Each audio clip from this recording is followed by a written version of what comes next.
registarmos todos que as questões da gestão foram sempre questões centrais na atividade dos sindicatos que constituem a FENPROF. Desde o 25 de Abril até hoje, as questões da gestão das escolas estiveram sempre presentes na atividade da FENPROF, mesmo enquanto a FENPROF não existia. A FENPROF foi criada em 83, mas de 74 a 83 existiram sindicatos de professores. Só que não estavam organizados numa federação, como é hoje a FENPROF.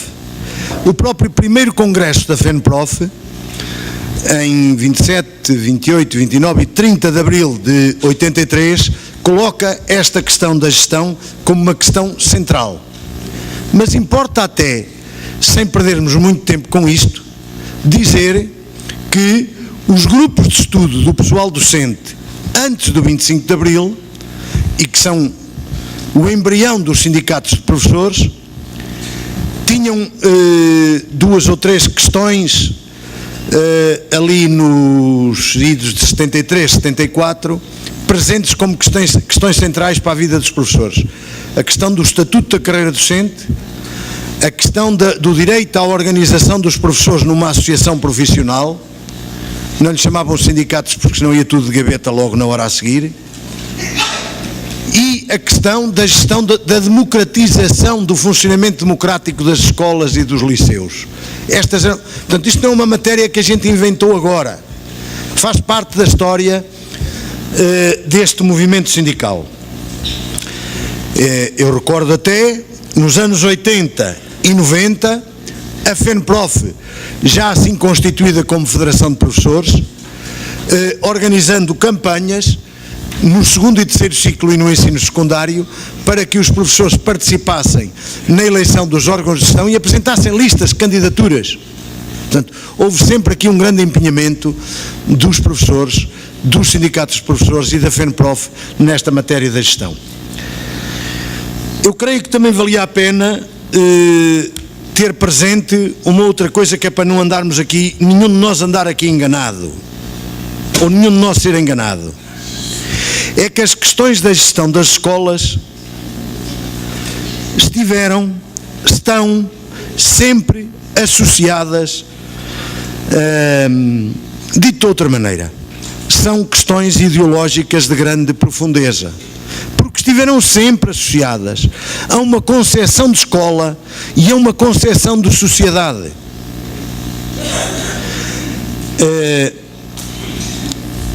Por isso é que é uma questão difícil, por isso é que quando nós, mais recentemente, colocamos o atual Ministro e o atual Governo perante a necessidade de mudar o modelo de gestão, eles fogem disto como o diabo da cruz. Porque o modelo de gestão está associado a uma concepção de sociedade, a uma concepção de escola. Aliás, se há matéria nas escolas e na educação que tem uma marca ideológica profunda, esta é uma delas.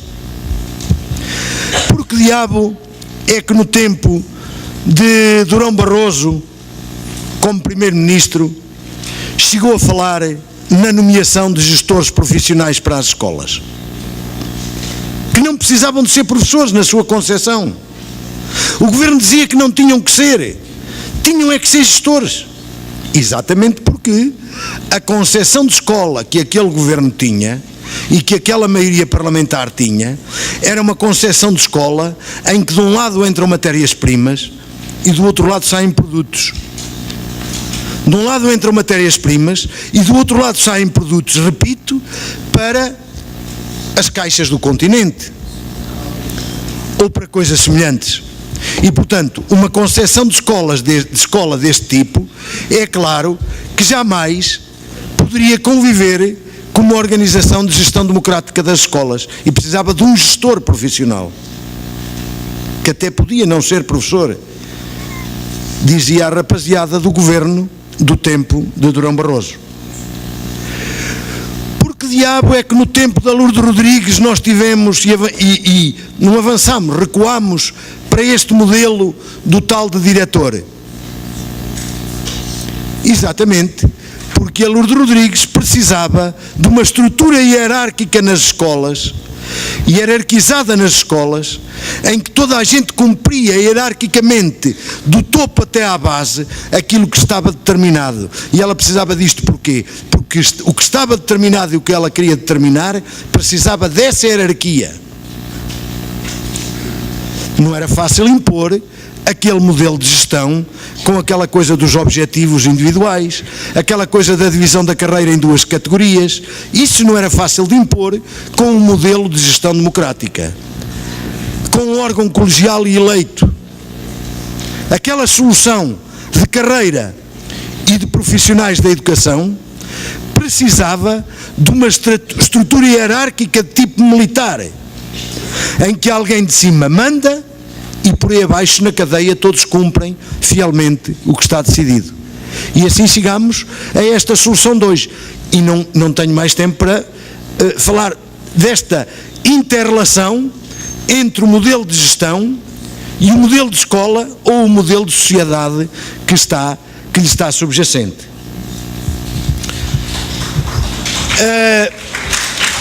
Mas agora importa perguntar, ok, e agora onde é que estamos? Em que ponto estamos? Hoje estamos num ponto em que, como já disse, o governo foge, na expressão popular, como o diabo da cruz, da mudança de mexer no atual modelo de gestão. A posição do governo hoje é a de manter o modelo de gestão da Lourdes Rodrigues. Que modelo é esse? É um modelo que tem um órgão de gestão que é uma pessoa. Nós somos às vezes levados a dizer a direção da escola, a direção do agrupamento, e normalmente pensamos no diretor, no subdiretor, nos adjuntos. Nada disso. Não há nenhum órgão desse tipo nas escolas. Nas escolas há um conselho geral, há um conselho pedagógico que é um verbo de encher, e há um diretor.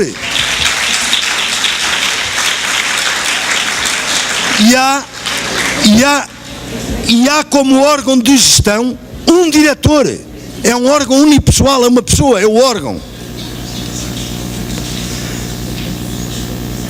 E é este modelo de gestão que o atual Ministério da Educação e o Governo querem manter. O ponto da situação ainda hoje, respondendo à pergunta onde estamos, estamos perante uma situação a que, associado a isto, há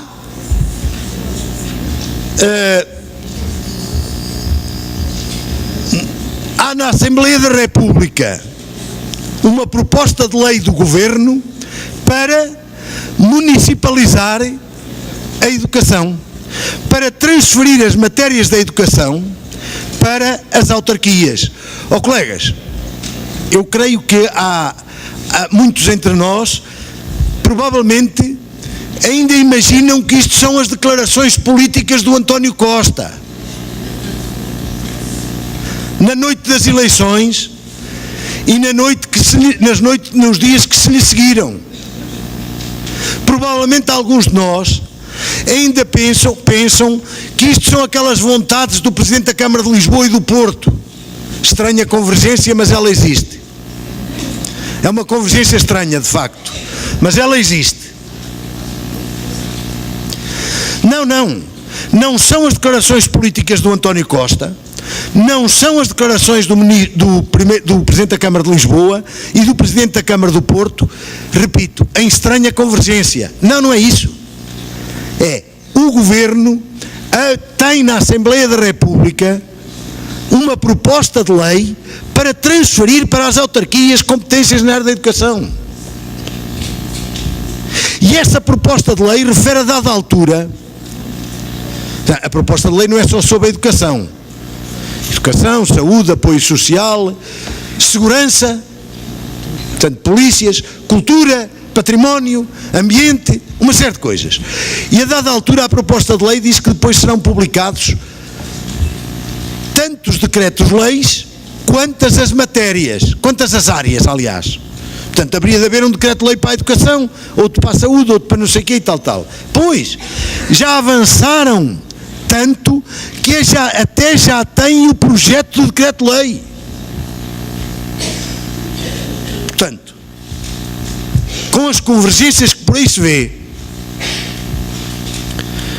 entre, nomeadamente, o grupo parlamentar do PSD e o grupo parlamentar do PS, parece que podemos estar a caminhar para a aprovação de uma lei quadro da transferência de competências para as autarquias, que pode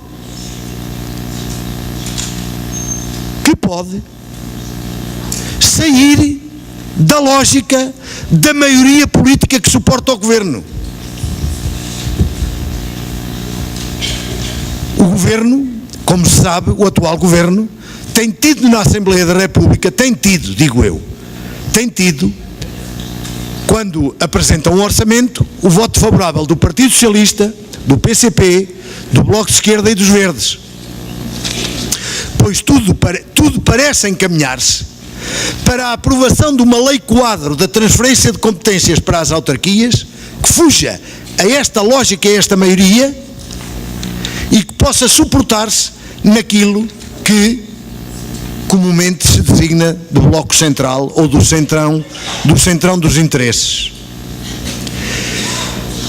Colegas, e nós devemos perguntar, então, mas, está bem, o que é que a FENPROF tem contra a descentralização de competências? Dito assim, nada. Dito assim, só com esta expressão de centralização, dizemos, somos a favor, eu sou a favor da descentralização, creio que todos somos. Eu até vou mais longe, eu digo, eu sou a favor da regionalização administrativa do país, que consta da Constituição da República. Agora, o que não sou é a favor, nem a FENPROF é a favor daquilo que está naquela proposta de lei quadro. O que consta daquela proposta de lei quadro é a transferência para as autarquias de um conjunto de responsabilidades, como sejam a gestão das refeições e dos refeitórios, a gestão da ação social escolar, a gestão dos recursos educativos, ou seja, tudo o que está dentro das escolas, tudo o que é coisa das escolas, a participação e a aquisição de bens educativos para as escolas, a gestão do pessoal não docente, o desenvolvimento das AECs, e está em primeiro lugar, e eu deixei para o fim, a participação no planeamento e gestão dos estabelecimentos de ensino. A pergunta é, qual destas coisas é que precisa de ser mudada para funcionar melhor? Sim, porque quando se mexe numa coisa convém que alguém diga, eu quero mudar isto porque até agora está a funcionar mal e portanto precisamos que isto melhore. O que é que funciona mal? Nos refeitórios e nas cantinas funciona mal quando o Estado entregou a privados. Quando é a escola a gerir, dizem os pais, dizem os miúdos, funciona melhor. Transferir cantinas para as autarquias quer dizer privatizá-las no prazo de meia dúzia de meses. As autarquias com um pacote destes na mão, é claro que privatizam cantinas, bares, papelarias, AECs, é tudo. Francisco, desculpa, mas tens que ir terminar. E vou acabar. Mas a questão central, pasme-se, é a autarquia a participar, a intervir na gestão das escolas, a gerir o pessoal não docente.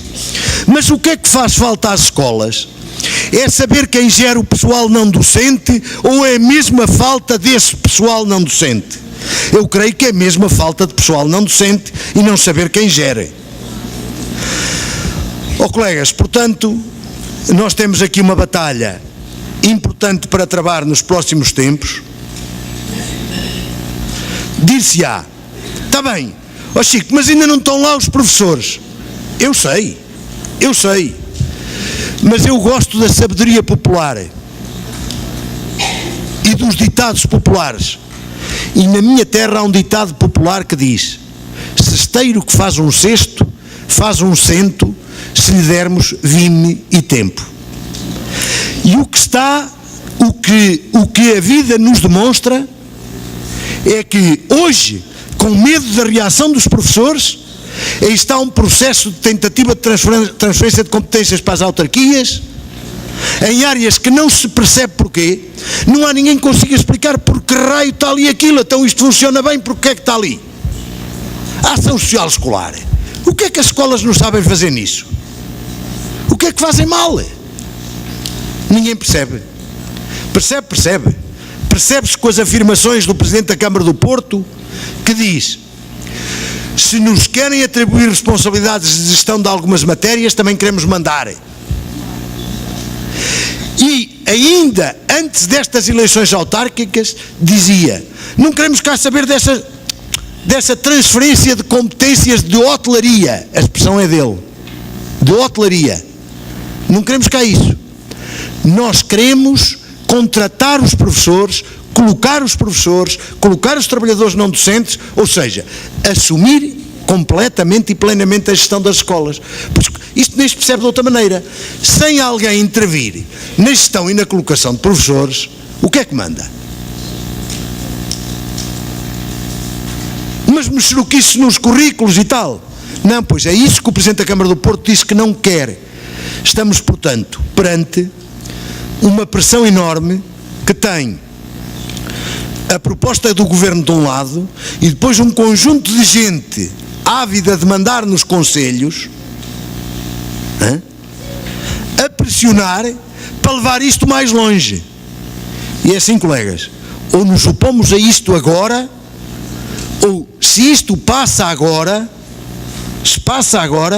vai mesmo mais longe no futuro. Não tenham nenhuma dúvida disso, porque esse é o objetivo.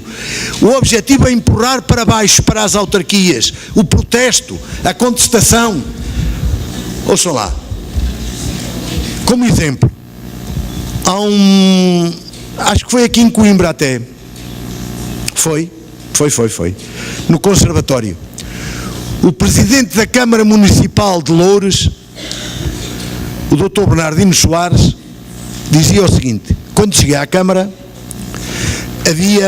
a Câmara de Loures tinha contratado com o Ministério a responsabilidade do pessoal não docente. E nós tínhamos lá 100 e tal trabalhadores que eram da Câmara nas escolas. O efeito foi este, coisa simples, que era previsível. Numa qualquer aldeia do Concelho de Loures, numa qualquer escola, faltava um trabalhador não docente, uma pessoa para assegurar lá não sei o quê, ok. As pessoas deixaram de ir ao Ministério da Educação e à Direção Regional, aquilo que eram as antigas DREs, deixaram de lá e chatear a cabeça aos tipos e pedir o trabalhador não docente. Onde é que iam pedi-lo? À Câmara. E era: Dr. Bernardino, precisamos lá de mais um funcionário e não sei o quê, e nós lá colocávamos mais um. Mas isto tem um fim. As câmaras municipais não estão em condições de poder assegurar isso, neste momento e creio que no futuro. E, portanto, a passagem de responsabilidades grandes, isto não nega que as autarquias tenham que ter uma participação, Francisco, tens de terminar. Uma participação e uma intervenção nas comunidades educativas e no cotidiano das escolas. Pois claro que têm que ter. Mas não é ao nível da gestão das escolas. O que as escolas precisam é de um outro modelo de gestão, com eleição de todos os órgãos. Todos os órgãos são colegiais. Participação. Precisam de um outro modelo de gestão e precisam de uma estrutura local de coordenação da atividade educativa dos concelhos, os concelhos locais de educação. O tempo é curto, mas quero-vos dizer que estas propostas todas, as propostas da FENPROF, as posições da FENPROF, estão todas Não estão no Facebook, nem naqueles blogs manhosos cá para aí. Estão todas numa página da FENPROF, que é www.fenprof.pt. Ao lado direito há lá um sítiozinho para as propostas e posições da FENPROF sobre a gestão e sobre as questões da municipalização da educação. Não está em nenhum blog manhoso, está no sítio oficial da FENPROF.